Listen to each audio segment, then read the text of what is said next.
Stunt Movies Productions wie net de organisator van de autostuntshow in Haaksbergen dat het juster zo vreselijk misgiet. Maar haar showmoon in Tubbergen is intussen wel afgelast.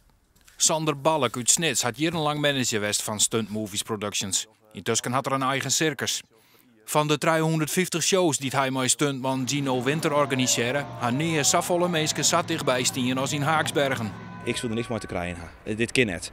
Als ik als organisatie was, of als chauffeur, of als ik tussenpersoon was, dus ik, jongens, zet een betonblokken deel, die misken moeten daarvoor, want dit is gewoon net goed.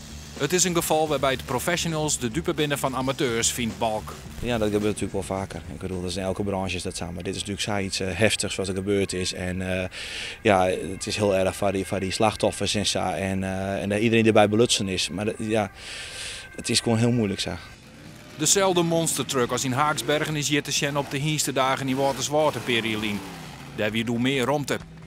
De chauffeur van Juster is nevens Balk geen prof, maar een amateur.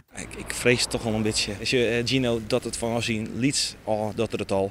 En die weet wat de gevaren binnen. En die neemt geen risico's. In die zin wel van zichzelf, maar net van het publiek. Want ze hadden niks van dat er een stuk in de Telegraaf stond of de oude kranten van de stuntshow heeft doden. Waarvan no you het ha. En ze hadden echt een heel soort les van. Want de gemeentes worden gevuren weer inloeken en ze alle kosten binnen al dienen. En de show is gewoon betrouwbaar. Het is niks frustrerend. Dat is iets dorst, was het mooi vies, was het in lippen mist. En was het volstrekt veilig was en was het een bedrijf.